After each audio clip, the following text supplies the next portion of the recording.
পৃথিবীর সেরা 3টি আরবান লিজেন্ডস, যেগুলো শুধুমাত্র আর মানুষের কল্পনা নেই, এগুলো বাস্তব হয়ে উঠেছে। এই ভিডিওটা কোনো দুর্বল হৃদয় ব্যক্তি প্লিজ দেখো না, কারণ কোনো গল্প শুধু সাধারণ গল্প হয় না, অনেক সময় সেগুলো হয়ে ওঠে অভিশপ্ত। চলো তাহলে জেনে নিই পৃথিবীর সেরা 3টি আরবান লিজেন্ডের ব্যাপারে।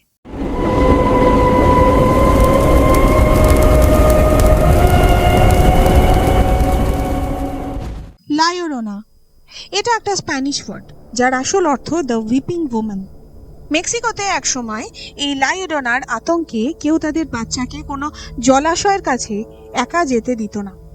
একবার আলেকজান্ড্রা নামের একটা বাচ্চাকে একটি লেক থেকে প্রায় ডুবন্ত অবস্থায় উদ্ধার করা হয়।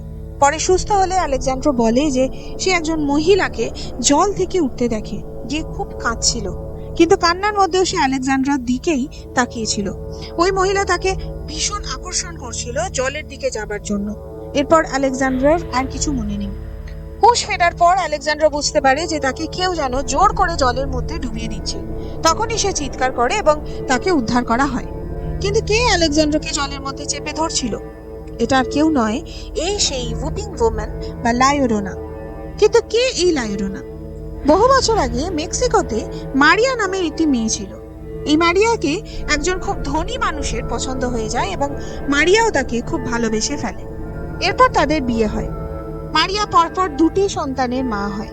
ধীরে ধীরে বাচ্চাগুলি একটু একটু করে বড় হয়। বাচ্চাদের লালন পালন করতে গিয়ে মারিয়া কিন্তু ধীরে ধীরে তার সৌন্দর্য হারায়। মারিয়ার হাজবেন্ড এবার আস্তে আস্তে ওর থেকে দূরে সরে যেতে শুরু করে। একবার মারিয়ার হাজবেন্ড কাজে বেরিয়ে যায়, কিন্তু আর সে ফেরে না।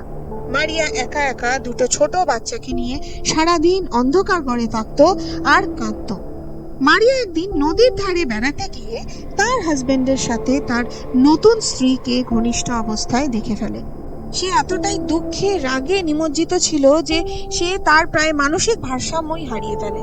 রাগে দুঃখে অভিমানে মারিয়া তার ছেলে মেয়েদের নদীতে ডুবিয়ে নিজের হাতে মেরে ফেলে।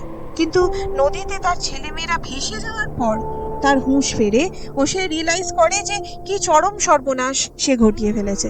অপরাধ বোধে মারিয়া নিজেও ওই নদীতে ডুবেই প্রাণ বিসর্জন দেয়। এরপর থেকে কখনো মারিয়ার আত্মা শান্তি পায়নি। সে আজও তার সন্তানদের খুঁজে বেড়ায় এবং তার কাছে নিয়ে যেতে চায়।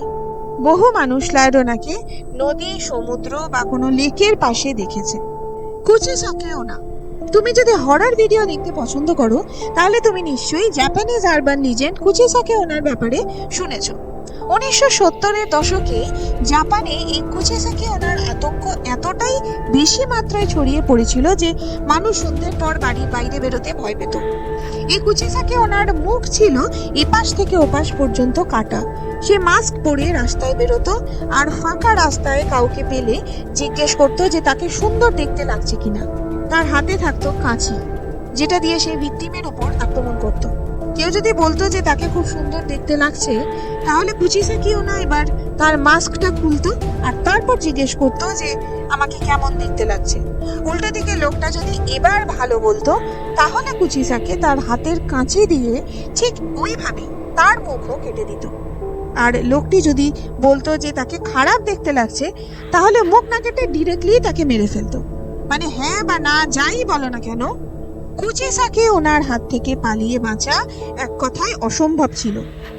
বিশেষ করে স্কুলের বাচ্চারা বেশি শিকার হতো এই কুচিসাকি ওনার। তাই ওই সময় বাবা মারা বাচ্চাদের স্কুলে পাঠাতেও ভয় পেত। সেই জন্য অনেকে আবার একটা উপায় বের করেছিল যে যখন কুচিসাকি ওরা জিজ্ঞেস করবে যে তাকে কেমন দেখতে লাগছে, তখন যদি কেউ বলে যে অ্যাভারেজ বা মোটামুটি, তখন কুচিসাকি কনফিউজড হয়ে যাবে আর ভিকটিম পালাবার সুযোগ পেয়ে যাবে। তোমরা নিশ্চয়ই ভাবছো যে এই কুচিসাকি ওনা কে বা এই কেনই বা এরকম করে। তাহলে চলো জেনে নিই কুচিসাকি ওনার ব্যাক স্টোরি। কুচিসাকি বহু বছর আগে একজন অপরূপ সুন্দরী মেয়ে ছিল, যার বিয়ে হয়েছিল একজন জাপানিজ সামুরাইয়ের সাথে। সামুরাই মানে যারা তলোয়ার চালানোর এক্সপার্ট ছিল। কিন্তু কুচিসাকি অন্য একজন মানুষকে ভালোবেসে ফেলে।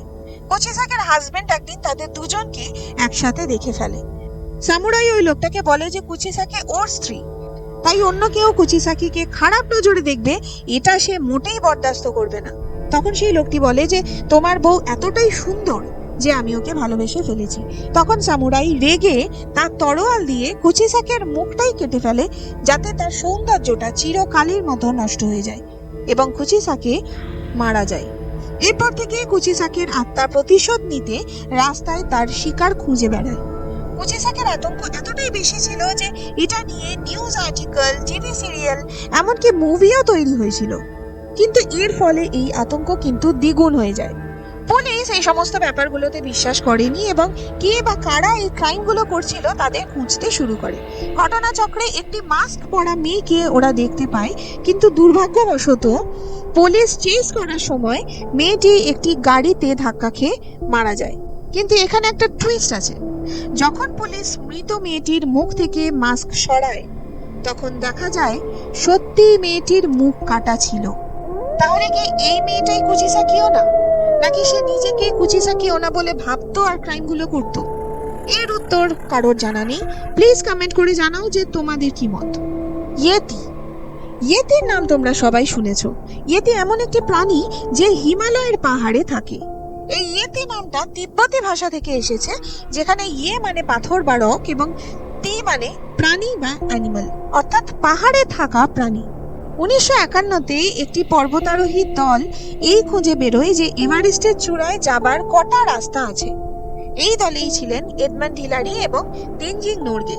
এদের সাথে ছিলেন এরিক শিপটন, যিনি একটা বিশাল পায়ের চিহ্ন খুঁজে পান প্রায় 20,000 ফুট উচ্চতায়।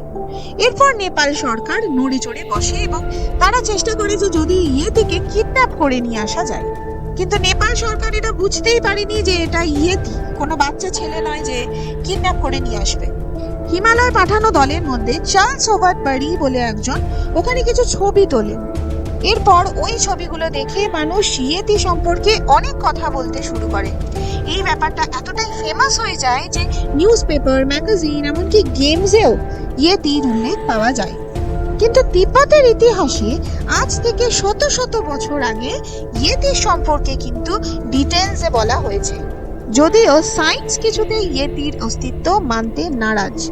একবার সুশান্ত সিং নামের একজন ভারতীয় সেনা হিমালয়ার মাকালু বলে একটি জায়গায় এক বিশাল পায়ের ছাপ দেখতে পায়। সুশান্তের সাথে থাকা শেরপা তাকে জানায় যে এটা ইয়েতির পায়ের চিহ্ন।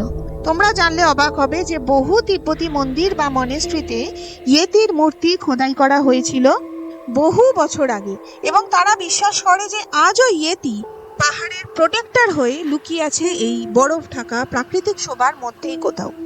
যদিও বিজ্ঞান বলে যে ইয়েতির কোনো অস্তিত্ব নেই, কিন্তু প্রায় 850 বছর আগে কেউ তাদের ইতিহাসে ভুল ইনফরমেশন দেবে কেন? তাদের মন্দিরে তাদের মূর্তি খোদাই করে রাখবে কেন? হতে পারে হয়তো ইয়েতি প্রজাতি আজ লুপ্ত হয়ে গেছে, অথবা হতে পারে সত্যি ইয়েতি বলে কিছুই নেই। কিন্তু প্রমাণ না পাওয়া গেলেই কিন্তু সেই ব্যাপারটা যে মিথ্যে এমন কিন্তু হয় না সবসময়। এই ছিল আজকের বিষয়। তোমরা যদি এরকম অজানা বা ভৌতিক রহস্য পছন্দ করো তাহলে এখনই সাবস্ক্রাইব করো মিস্ট্রি বক্সকে, আর বেল আইকন ক্লিক করে দাও নোটিফিকেশনের জন্য। আর অপেক্ষা করে থাকো আগামী ভিডিওর জন্য, কারণ আগামী ভিডিওগুলো এর থেকেও বেশি চাঞ্চল্যকর হতে চলেছে। তাহলে আজকের মতো গুড নাইট।